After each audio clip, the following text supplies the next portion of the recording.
The Word of God is alive and powerful, sharper than any two-edged sword, piercing even to the dividing asunder of the soul and spirit, and of the joints and the marrow, and is a critic of the thoughts and intents of the heart.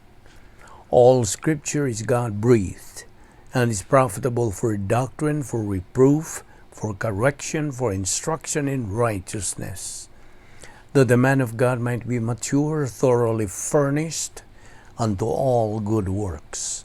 Study to show thyself approved unto God, a workman that needeth not to be ashamed, rightly dividing the word of truth. We continue our points of doctrine. Question number 5. What does Romans 3:10-18 teach about man's desire to seek after the Lord? Answer. These verses do teach us that God emphasizes man's sorry state when measured by the standard of God's holiness. God declares in Romans 3:10, as it is written, there is none righteous, no, not one. We must realize that no one is righteous, including those who will become believers. The Bible continues in Romans 3:11-18, there is none that understandeth, there is none that seeketh after God. They are all gone out of the way. They are together become unprofitable. There is none that doeth good, no, not one. Their throat is an open sepulchre. With their tongues they have used deceit. The poison of asps is under their lips, whose mouth is full of cursing and bitterness. Their feet are swift to shed blood. Destruction and misery are in their ways, and the way of peace have they not known. There is no fear of God before their eyes. This is the awful indictment of the human race.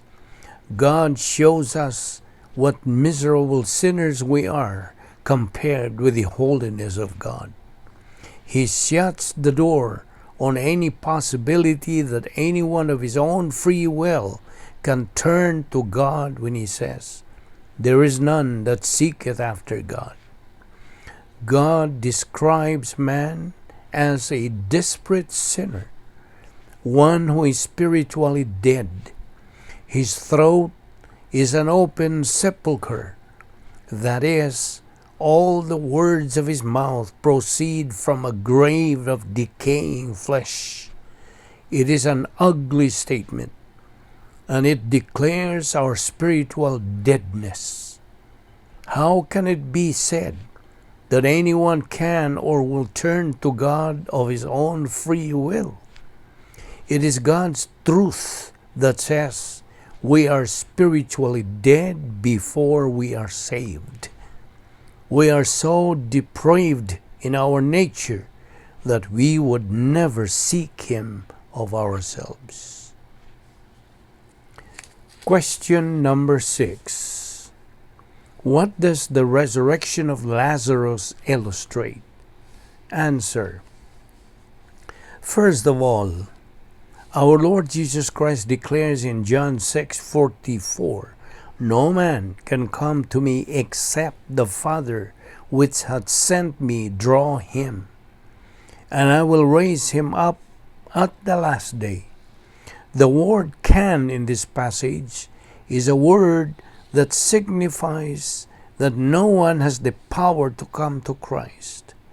No one has the strength to come to him. We are spiritually dead. Only because our Heavenly Father draws us do we come to him. Lazarus had been dead for 4 days and was in the tomb. He was a stinking corpse, yet Jesus spoke to that dead man just as we speak to the spiritually dead. 1 Peter 4:6. Jesus said to him in John 11:43, Lazarus, come forth. Did Lazarus have the ability to come forth? Could he come forth because he physically heard the voice of Jesus? No. He could not hear. He was dead. He could never come forth. If you could go to a cemetery and call for 1,000 years for people to come forth, not even one person would come forth because they are dead. And that is how dead we are spiritually. The corpse of Lazarus in the tomb is a picture of our spiritually dead condition before we are saved. God uses this historical event to teach spiritual truth about the nature of salvation. The language used to describe Lazarus' death and miraculous resurrection shows that the event is a picture of salvation. While talking to Martha about the dead Lazarus, Jesus said in John 11:25, I am the resurrection and the life. He that believeth in me, though he were dead, yet shall he live. This beautiful promise relates altogether to salvation.